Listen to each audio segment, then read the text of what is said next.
ఏంటి గణేష్ ఈ సంవత్సరం ఎలా చేసావు? నీ బర్త్డేని గ్రాండ్ గా చేద్దాం అనుకున్నాను. ఏడ్చేర్లే, మీ సెలబ్రేషన్స్ నాకు తెలియవేటి. చందా పేరు చెప్పి దందా చేస్తారు. ఓ నా దండిన డబ్బుల్ని ఏదైనా మంచి పని కోసం ఉపయోగిస్తారా అంటే అది లేదు.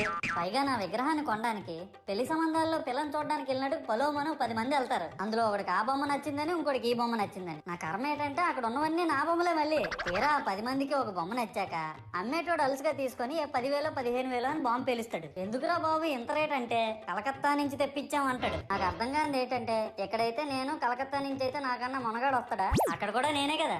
ఇలా నన్ను బజార్లో పెట్టి బేరం ఆడి నా మొహానికి ముసుగేసి వ్యాన్ ఎక్కిస్తారు. ఆ వ్యాన్ డ్రైవర్ గాడు నేనున్నానని కూడా చూడకుండా ఏదో ఆలోచించుకుంటూ డ్రైవ్ చేస్తా గతకల్లో గబ్బి గుబ్బి మన తీసి నా కాల్లో చెయ్యి ఎరగొట్టేస్తాడు. ఈ విషయం చందాలు ఇచ్చిన చిన్నోళ్ళకి తెలిస్తే మళ్ళీ ఇరిగిపోయిన బొమ్మ పెట్టకూడదని ఏ బొమ్మ రాసి కవర్ చేసేస్తారు. సరేలే, జరిగిందేదో జరిగింది, నా భక్తులే కదా, కూల్ బ్రో అని చిల్లయ్యే లోపు నన్ను పందిర్లో పెట్టి ముసుగు తీసి నాకన్నా పొడుగున్నే సౌండ్ బాక్సులు 2 నా చెవులు పక్కన పెట్టి